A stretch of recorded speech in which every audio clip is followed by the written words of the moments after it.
दोस्तों नमस्कार, मैं ललित एक बार फिर से अपने YouTube चैनल ललित मैथ्स पे स्वागत करता हूं। आइए आज एवरेज के आगे के कॉन्सेप्ट पे बात करते हैं। आज 4 से 5 कॉन्सेप्ट यानी 4 से 5 टाइप के क्वेश्चन पे हम लोग बात करेंगे। और हाँ, यदि आप एवरेज के शुरुआती वीडियो नहीं देखे हैं तो उसको जरूर देख लीजिए, उसका लिंक हम डिस्क्रिप्शन में डाल देते हैं ताकि आपका कॉन्सेप्ट का विकास होगा। आइए शुरू करते हैं आज। तो देखिए, अगर हम बात करें औसत की, एवरेज की, तो एवरेज में अगर हम पहले बात कर ले 2-3 मिनट कॉन्सेप्ट पे बात कर लेते हैं, फिर लगातार क्वेश्चन को करेंगे। अगर हम बात करें कि औसत कहते किसको है, एवरेज क्या है, व्हाट इज एवरेज, जैसे हम एक एग्जांपल के संदर्भ में आपको समझाते हैं। जैसे मान लो आप ही, मान लो आप किसी दिन गए मार्केट और 8 रुपये खर्च कर दिए, फिर अगले दिन गए मार्केट 10 रुपये खर्च कर दिए, या मान लो 12 रुपये खर्च कर दिए, कुछ भी। फिर अगले दिन गए मार्केट 14 रुपये खर्च कर दिए, फिर अगले दिन गए मार्केट 6 रुपये खर्च कर दिए, फिर अगले दिन गए मार्केट 10 रुपये खर्च कर दिए। तो आप क्या किए, पहला दिन 8, फिर 12, फिर 14, फिर 6 और फिर 10, यानी टोटल 5 दिन मिलाकर आप कितना खर्च किए अगर आप देखना चाहेंगे तो 12, 8, 20 और 14, 6, 20, 20, 40 और 10, 50, यानी 50 रुपये आप खर्च कर दिए टोटल कितने दिनों में। तो 5 दिन गए मार्केट, आप 5 दिन आप मार्केट गए और 50 रुपये खर्च करके आ गए। तो अगर हम ये बोले कि 5 दिन में आप 50 रुपये खर्च किए, देखिएगा समझिएगा, 5 दिन में अगर आप 50 रुपये खर्च किए तो अगर उसी रेशियो से देखा जाए तो एक दिन में आप कितना खर्च कर पा रहे हैं, तो 50 5 से डिवाइड कर दीजिए, यानी 10 रुपया आप एक दिन में खर्च कर रहे हैं। मतलब यही जो 10 आ रहा है यही आपका एवरेज है। एवरेज का मतलब होता है पर बॉडी, पर हेड कितना पड़ता है, पर डे कितना पड़ता है, वही तो एवरेज होता है। तो हम ये देखें कि अलग अलग दिनों पे अलग अलग खर्च किया जा रहा था आपके द्वारा, लेकिन अगर उसी को सम्मिलित करके अगर हम एक दिन के खर्च से देखते हैं तो हमको 10 रुपया आता है, यही 10 जो है एवरेज कहलाता है। तो हम लोग यहां से क्या देखें कि एवरेज बराबर औसत बराबर हम क्या किए, हम 5 दिन के खर्च को ऑब्जर्व किए, ऑब्जर्वेशन किए 5 दिन के खर्च को, और पांचों के खर्च को जोड़ के 50 कर दिए, और जितने दिन का खर्च था उससे डिवाइड कर दिए, भाग कर दिए, एवरेज निकल जा रहा है। मतलब हम कह सकते हैं एवरेज बराबर सम ऑफ ऑब्जर्वेशन बटा नंबर ऑफ ऑब्जर्वेशन। यहीं से ये बात पता चल गया, नंबर ऑफ ऑब्जर्वेशन मतलब क्या कि प्रेक्षणों का योग बटा प्रेक्षणों की संख्या, प्रेक्षणों की योग बटा प्रेक्षणों की संख्या, यही आपका एवरेज का बात बनता है। और यहीं से आपको क्या निकल के आ रहा है कि अगर आपको योग चाहिए तो एवरेज गुना संख्या, ये बात हम आपको समझाए भी है कि अगर योग चाहिए तो योग बराबर होता है औसत गुना संख्या। ये याद रखिएगा, योग सम बराबर होता है एवरेज गुना नंबर, जो हम पीछे के वीडियो में भी आपको समझाए थे। तो यहीं से निकल के आ गया, क्रॉस जब कर दीजिएगा तो योग बराबर एवरेज गुना नंबर। चलिए, अब इतना जब आप समझ गए तो आगे की हम लोग बात कर लें। देखिए, क्वेश्चन की शुरुआत करने से पहले थोड़ा सा एक और बात जान लीजिए, और कुछ लोग को ये पता भी होगा। जैसे n तक के नेचुरल नंबर का योग, n तक के प्राकृत संख्याओं का अगर योग का बात करें, सम ऑफ n नेचुरल नंबर, कितने लोगों को पता है बोलिए वहीं से, n इंटू n प्लस 1/2 होता है ना। n तक के प्राकृत संख्या का योग sum of n natural number, n into n plus 1/2, और n तक के प्राकृत संख्याओं के वर्गों का योग यानी स्क्वायर का सम क्या होगा, तो n into n plus 1 into 2n plus 1, ध्यान दीजिएगा 2n प्लस 1 अब बाई 6, n तक के प्राकृत संख्या के वर्गों का योग, स्क्वायर का सम, याद रखिएगा स्क्वायर का सम जो होगा वो n into n plus 1 into 2n plus 1/6, और नेचुरल नंबर का सीधा होगा तो n इंटू n प्लस 1/2। इसका भी आप स्क्रीनशॉट लीजिए, यहां से भी बहुत काम आएगा और आगे का जो क्वेश्चन सॉल्व करेंगे इसी के इस्तेमाल से सॉल्व होने वाला है। चलिए, तो आप ये जान गए होंगे। अब आते हैं क्वेश्चन पे। अब क्वेश्चन पे हम लोग आते हैं और आपके स्क्रीन पर क्वेश्चन दिखेगा, आप क्वेश्चन को देखिएगा, हम यहां देख लेते हैं। देखिए, कहता है 1 2 2 3 3 बार है। इस तरह का जब क्वेश्चन आता है तो बहुत लोग घबरा जाते हैं, 4 4 बार, और इसी तरह से हम कह सकते हैं जो 7 है वो 7 बार दिया है, रिपीट है। और कहता है कि इसका अंक गणितीय माध्य क्या होगा। देखिए, CGL Tier 2 यानी मेंस में पूछा है 2014 में। देखिए कैसे इस सवाल को सॉल्व करना चाहिए।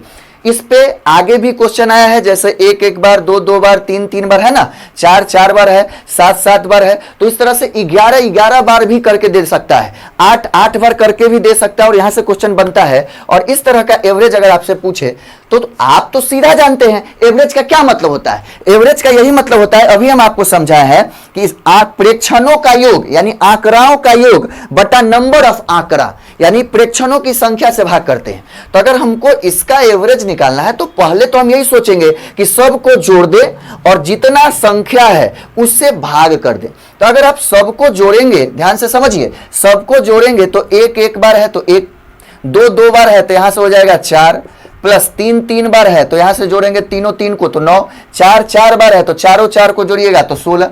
उसी तरह से 7 7 बार लास्ट में आएगा, उसको जोड़िएगा तो 49 हो जाएगा ना।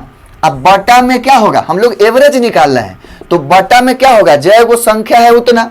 तो कैसे लिखेंगे भाई, तो 1 गो 1 है, 2 गो 2 है तो 3 हो गया, 3 गो 3 है तो 6 हो गया। तो इस तरह से हम ऐसे कर सकते हैं, 1 + 2 + 3 + 4 plus dot dot dot dot कितना +7। यहां तक हम लोग बात को लिख सकते हैं। अब रहा बात इसको जोड़े कैसे, तो अभी हम आपको एक फॉर्मूला पढ़ाए हैं जैसे ही थोड़ा देर पहले, कि ये देखिए, ये प्राकृत संख्या के वर्गों का योग दिख रहा है, स्क्वायर का सम नहीं दिख रहा है। ये 1 का स्क्वायर, ये 2 का स्क्वायर, ये 3 का स्क्वायर, ये 4 का स्क्वायर। तो ये तो हो गया प्राकृत संख्याओं के वर्गों का योग। तो जब ये प्राकृत संख्या के वर्गों का योग है तो इसको जोड़ने के लिए हम लोग क्या करेंगे, n × n + 1 × 2n + 1, भुलाइएगा मत, 2n + 1 अब बाई 6। ये हो गया ऊपर वाला जोड़ने के लिए फॉर्मूला। n तक के, n का मतलब यहां 7, अंतिम तो 7 का स्क्वायर होगा ना, तो n का वैल्यू 7 होगा। चलिए ठीक, अब बटा में ध्यान से समझिए, अब बटा में ये तो सीधा नेचुरल नंबर का योग है, सीधा ये प्राकृत संख्याओं का योग है। तो इसके लिए कौन फॉर्मूला आएगा, n × n + 1/2। वीडियो के थोड़ा सा बैक करके देख लीजिए, ये फॉर्मूला आपको अभी हम बताए थे और बोले भी थे कि स्क्रीनशॉट ले लीजिए है। अब देखिए, अगर हम इसको सॉल्व करें तो जब हम इसको सॉल्व करेंगे तो ये देखो 2 से ये कट जाएगा 6 3 बार में। अब अगर हम बात करें तो n × n + 1, यहां से n × n + 1 कट जाएगा, तो बचा क्या, 2n + 1/3, यही बचा जिसको हम बाहर अच्छे से लिख लेते हैं, 2n + 1/3 डायरेक्ट बचा, 2n + 1/3, बाकी सब तो कट ही गया। अब बताओ यहां पर अगर हम n की बात करें तो n का वैल्यू कितना है, मैक्सिमम कितना है, कहीं भी देख लो 7 तक ही जा रहा है n का वैल्यू।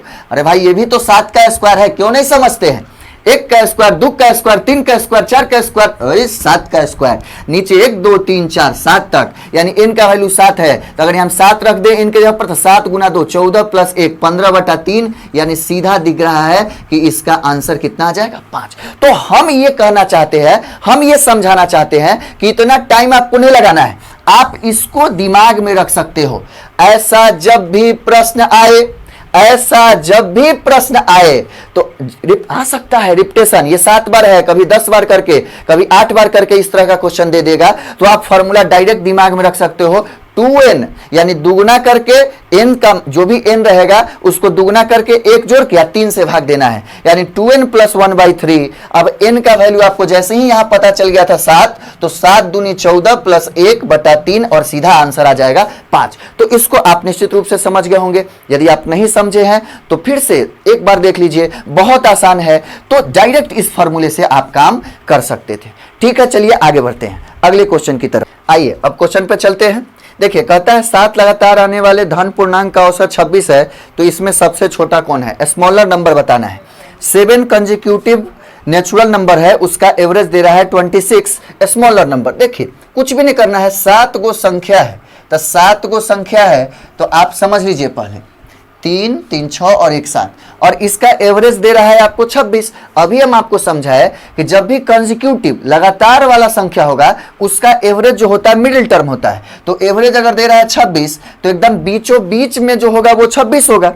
फिर आपसे पूछ रहा है छोटी संख्या, तो छोटी पूछ रहा है तो आगे नहीं बढ़ना है, पीछे जाना है, और लगातार है, सम है नहीं, विषम है नहीं, लगातार है, तो निश्चित रूप से ये 25 होगा, ये 24 होगा, ये 23 होगा। और आपसे पूछा है सबसे छोटा, ऑप्शन नंबर बी हो गया 23। अगर इसी में पूछता बड़ा बताइए, सबसे बड़ा संख्या बताइए, तो औसत दिया है 26, इसको एकदम बीचों बीच दे दीजिए। आप बड़ा बताना है तो एक एक बढ़ जाइए, चूंकि पूर्णांक है, लगातार आने वाली संख्या है। सम कहता तो दो दो बढ़ते, विषम कहता तो दो दो बढ़ते, लेकिन लगातार आने वाला है तो 26, तो ये 27, ये 28 और ये 29। अगर बड़ा पूछता तो 29 आंसर, छोटा पूछा तो आगे जाने की कोई जरूरत नहीं है, पीछे चले जाइए और आपका आंसर हो जाएगा 23। आप चाहे तो इसको बेसिक से भी बना सकते हैं, लेकिन x+1 x+2 करने में ज्यादा टाइम लगता है, वैसे करने की कोई जरूरत नहीं है।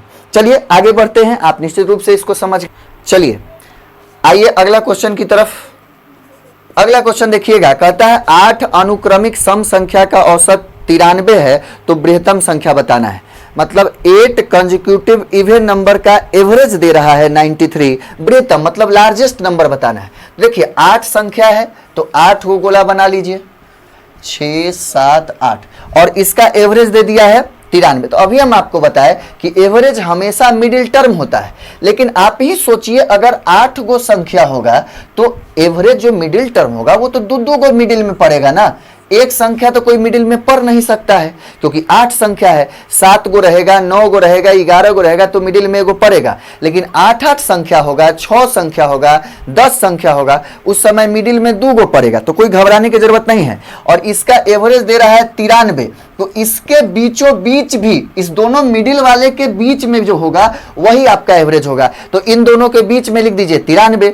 और आपको यह पता करना है कि इसमें सबसे बड़ा कौन है, तो कोई टेंशन नहीं लेना है, चूंकि ये सम है। अगर ये 93 है तो इसके पहले जरूर 92 रहा होगा और इसके बाद जरूर 94 रहा होगा। इसको एकदम कॉमन सेंस से लिख लेना है, चूंकि ये सम का सीरीज है तो यहां पर 92 और यहां पे 94, ये तो फिक्स है।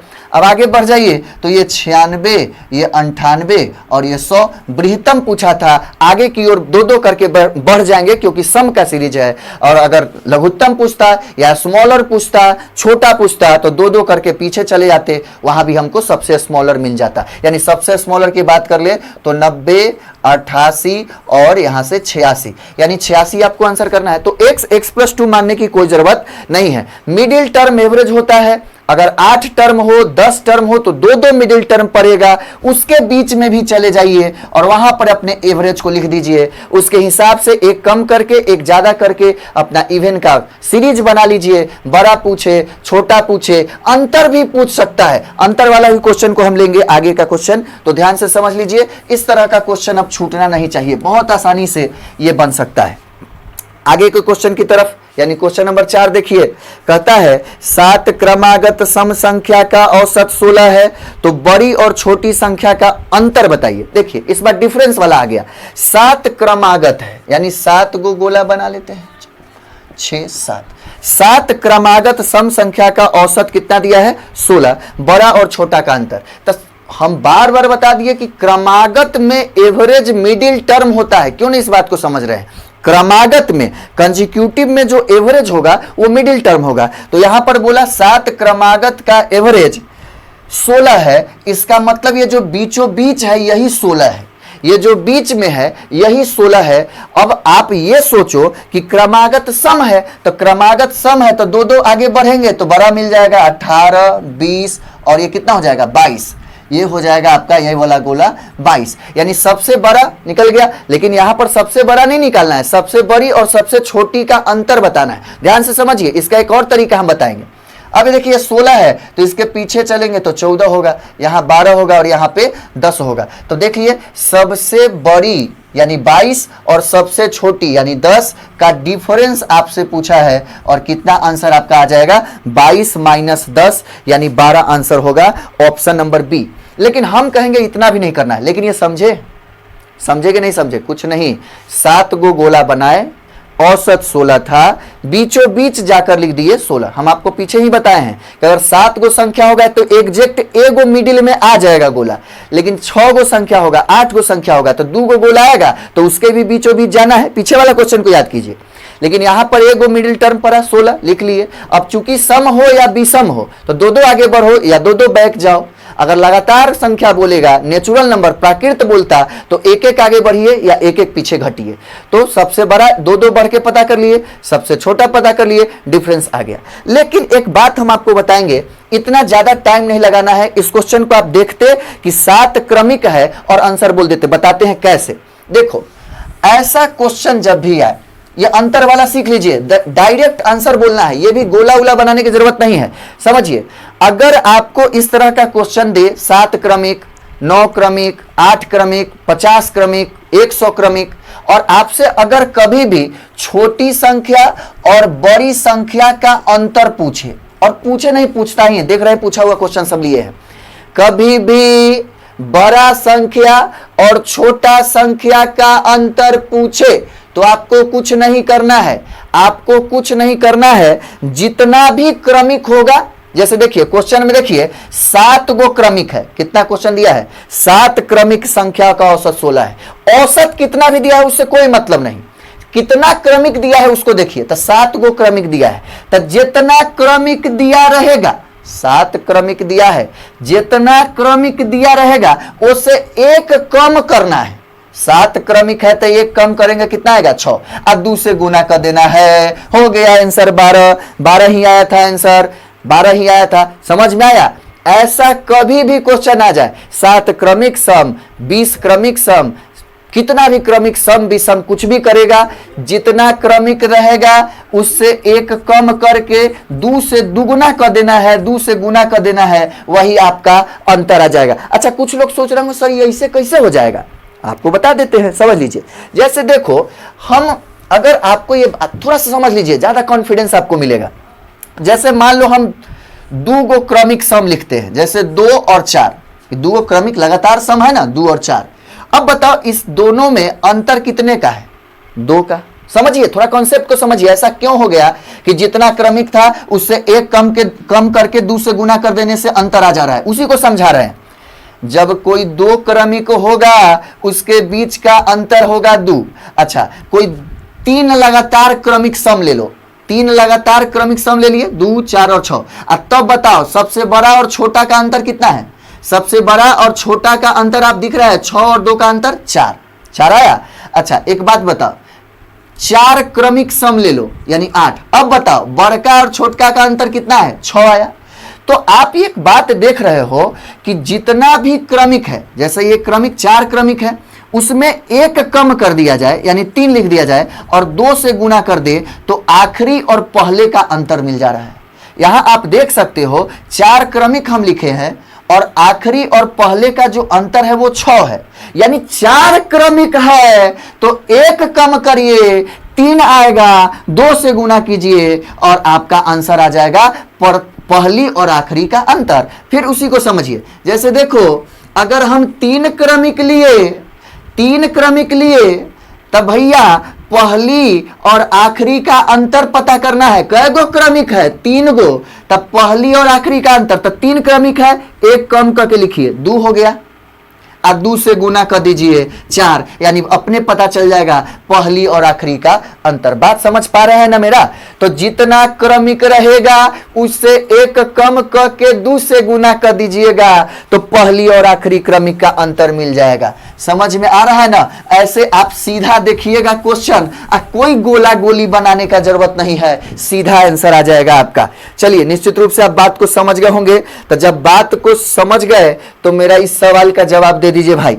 इस सवाल का जवाब देके दिखाइए। 6 क्रमिक सम संख्या का औसत 25 है तो बड़ी और छोटी संख्या का अंतर। देखे ना कितना आसान हो गया। 6 क्रमिक संख्या का औसत 25 है तो बड़ी और छोटी संख्या का अंतर। ए भैया 6 क्रमिक है तो एक कम करके लिखिए 5 और 2 से गुना है। देख 10 ऑप्शन कौन में है? 10 ऑप्शन कौन में है? ऑप्शन नंबर बी 10 है, मार दिए। बताइए कोई गोला गोली बनाने का जरूरत पड़ा? आप सीधा आंसर करेंगे। सीधा आंसर करेंगे। जब भी अंतर वाला पूछे क्रमिक दे के एक कम कह के दूसरे गुना, प्रूफ पीछे समझाइए चुके हैं, तो आपको कोई समस्या नहीं होगा। चलिए अगला क्वेश्चन, अब एगो योग वाला सिखाते हैं आपको। आप क्या क्या सीख गए? बड़ा संख्या निकालना सीख गए, बृहत्तम संख्या, बड़ा संख्या, छोटा संख्या, अंतर भी सीख गए। अब आपको हम एक क्वेश्चन समझाते हैं योग वाला, समझ लीजिए। योग वाला क्वेश्चन समझा देते हैं आपको, थोड़ा ध्यान से समझ लीजिए योग वाला। हाँ चलिए आ गया। कहता है यदि 106 लगातार, देखिए क्वेश्चन दिख रहा होगा, यदि 106 लगातार सम संख्या का औसत 111 है तो पहली और आखिरी संख्या का योग कितना होगा। देखो इस तरह का क्वेश्चन अगर बन जाए तो बहुत सारे लड़के बड़ा टेंशन ले लेते हैं कि भाई कैसे होगा। कहता है 106 लगातार सम संख्या का औसत 111 है तो पहली और आखिरी संख्या। अब बताइए कि 106 लगातार संख्या आ गया तो 106 को गोला बनाना तो बड़ा टफ काम है, इसलिए हम थोड़ा पहले आपको एक बात समझा देते हैं। जब हमको दिया कि 106 लगातार संख्या का औसत 111 है तो आप ये जानते हैं, नहीं जानते तो शुरुआत में समझाएं उसको समझ लीजिए कि पहली फर्स्ट हम आपको पहले ही बता चुके हैं, आप प्लस लास्ट बाई 2 ही होता है औसत। ये भी औसत होता है क्रमिक वाला में। फर्स्ट आपको दिखा रहे थे ना कि पहली और आखिरी संख्या का जो औसत होता है वही औसत, जो मेन होता है वही एवरेज होता है।